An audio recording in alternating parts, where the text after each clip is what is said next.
بلنه ورکوو د ریاست الوزرا د عامه اړیکو او مطبوعاتو مسؤل ډېر قدرمن ښاغلی قاري صاحب عبدالستار سعید ته تر څو د ریاست تشریف راوړي او د غونډې ګډونوال له خپلو ارزښتناکو ویناوو څخه برخمن کړي. ښاغلی قاري صاحب عبدالستار سعید.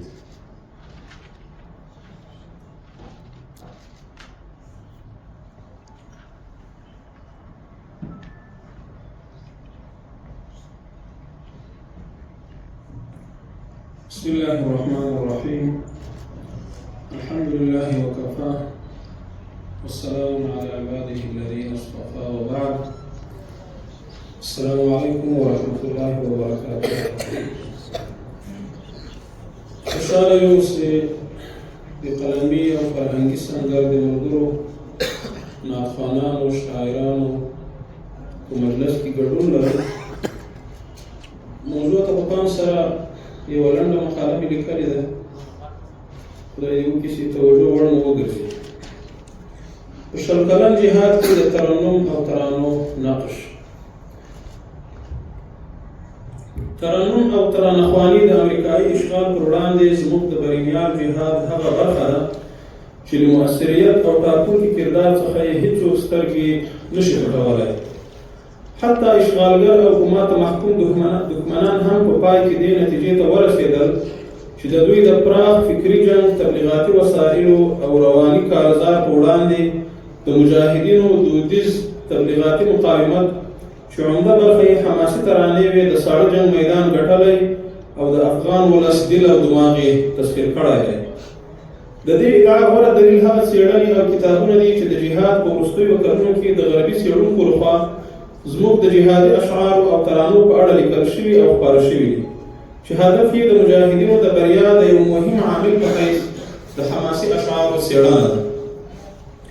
دلته د وخت محدودیت ته په پام سره د جهادي ترانو او ترنم د مؤثریت ځینو اړخونو ته په لنډو اشاره کوو. د بیدارۍ غږ.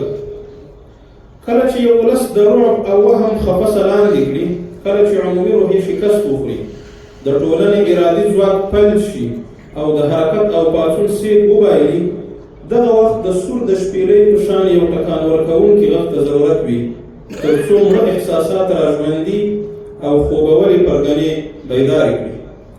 په افغانستان د نړیوال کفري ائتلاف له یرغل د اسلامي امارت د شاتګ او پر هېواد د امریکا د واکمنېدو سره همداسې حالت رامنځته شو.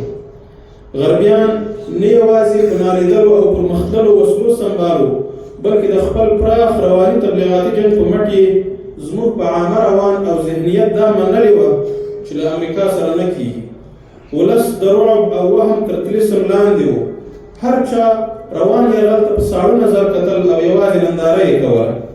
په دې امتحاني حالاتو کې که له یوې خوا الله تعالی ځینې اولوالعزم مجاهدین پیدا کړل چې په تش لاس او لوړ تکل د امریکا د استدراجي قوت مقابلې ته مخکې شول، بل مهم عنصر چې ولس ته یې ټکان ورکړ زموږ د ترانه ویونکو هغه ویښوونکی غږ و چې د شعر او ترانو په روح پاروونکو زمزمو یې د ولس مېړانه راوننګوله. په دې حساسه مرحله کې جهادي ترانو د قوم باذن الله کردار ادا کړ. ولس یې ویښ کړ، پوه یې کړ او د دې توان یې ورکړ چې د نندارچي په حیث نه بلکې د یو فعال فکتور په حیث د حوادثو ټکر ته راوړاندې شي. روحیه او مورال. وړاندې وویل شول چې حماسي ترانو زموږ ولس هغه وخت د ننګ او جنګ ډګر ته راوبالل چې د جهادي داعیې لپاره نور ټول غږونه تقریبا خاموش شوي وو. خو جنګ نه یوازې وسله بلکې روحیه هم غواړي. د تاریخ یو لوی جنګیالی او د اروپا نیواکګر ناپلیون د خپلو اوږدو جنګي تجربو په پایله کې دې حقیقت ته رسېږي چې په جګړه کې وروستۍ پرېکړه ټوپک نه بلکې مورال او روحیه کوي.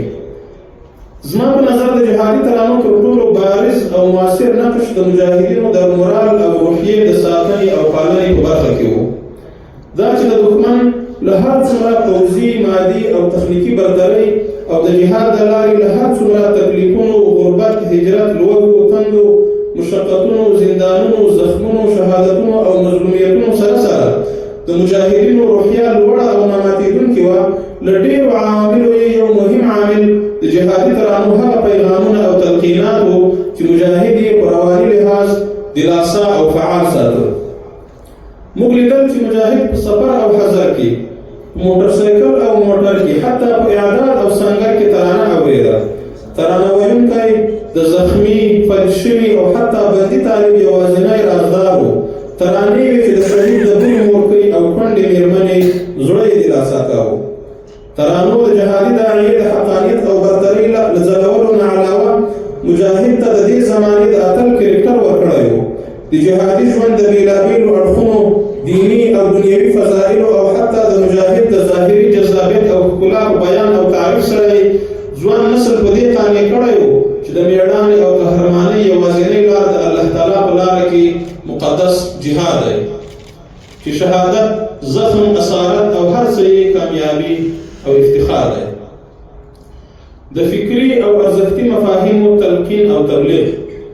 دا به ومنو چې د جهاد په لومړیو کلونو کې موږ د خپلې جهادي داعیې د تبلیغ او اشاعت لپاره کومه عامه رسنۍ په واک کې نه درلوده. کومه داسې راډیو او تلویزیون نه و چې د ولس فرفر، ښاري او کلیوال، ښځې او نارینه، ماشوم او بوډا، باسواد او بېسواد ته زموږ جهادي پیغام ورسوي.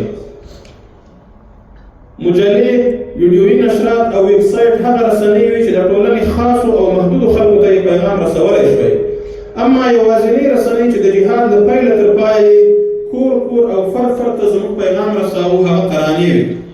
ترانو زموږ ارزښتي مفاهیم لکه اسلامي نظام، جهاد، شهادت او استشهاد، خپلواکي، د هیواد ازادي، اسلامي اخوت او نور په پراخه کچه تبلیغ کړل. ځوان نسل چې د یرغلګرو له یو اړخیز فکري او تبلیغاتي هجوم سره مخامخ و، د اذهانو د تنویر یو اغېزناک عامل یې ترنم او ترانې وې چې دوی ترې د خپل دیني او جهادي فرهنګ الفبا زده کوله او په خپل اصالت، ثبات او استقامت ته یې رابلل. د فکري او فرهنګي یرغل مقابله. دا خبره بیا شوې چې په افغانستان د امریکا یرغل څو اړخیز و چې د پوځي، استخباراتي، سیاسي، اقتصادي او رواني جبهاتو ترڅنګ یو مهمه جبهه فکري او فرهنګي محاذ. څرنګه چې د ټوپک مقابله په ټوپک او د فکر په فکر کېږي، د غرب د فکري او فرهنګي یرغل د مقابلې لوی بار هم د لیکوالو، شاعرانو او ترانهخوانانو پر اوږو. په حماسي ترانو کې په خپل دیني او افغاني اصالت ټینګار، خپلو اصولو او مبادئو ته ژمنتیا، د دیانت، غیرت، حیا، حریت او نورو درنو اخلاقو مدحه، د غربي لغړ فرهنګ او لوېدلو اخلاقو سپکه. دغه راز د دیموکراسۍ، لیبرالیزم، سیکولریزم او نورو غربي فکري ارزښتونو په عوض په اسلامي نظام او شریعت ټینګار هغه څه چې د دښمن د فکري او فرهنګي یرغل په وړاندې د مقاومت غوره بېلګې بللی شو. د جهادي ادب اساس ګذاري. ادب خورا پراخ مفهوم دی چې په بېلابېلو ژانرونو، کتبي، شفاهي، منظومو او منثورو اثارو ته شاملېږي. اما که موږ د شل کلن جهاد اړوند د جهادي ادب خبره کوو، د دې ادب د اساس ډبره هم همدغه ترانې او حماسي اشعار دي. که موږ وګورو په شل کلن جهاد کې په نورو ادبي ډګرونو کې خورا کم کار شوی دی. که د نثر برخې ته راشو، د ناول، لنډې کیسې، طنز، ادبي ټوټې، سفرنامې، خاطراتو، ژوندلیکونو او نورو برخو کې څومره چې په کار او فعالیت نه دی شوی، لا هم زموږ د شل کلنې حماسې کیسه ناویلې او نالیکلې پاته ده. اما د شعر په ځانګړي ډول د حماسي شعر او ترانو په برخه کې په دومره اندازه کار شوی چې په منظم ډول راټول او تدوین شي، ګڼ مجلد کتابونه ترې جوړېدی شي.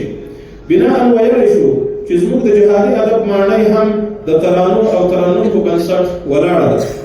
که په راتلونکي زمانه کې کوم لیکوال، ادبي څېړونکی یا مورخ وغواړي زموږ د جهاد او مبارزې په بېلابېلو اړخونو څېړنه وکړي، شاید د معلوماتو یو مهمه منبع همدا ترانې وي چې زموږ د جهاد بېلابېل حالات، کیفیات او رنګونه یې په پوره امانتدارۍ خوندي کړي دي.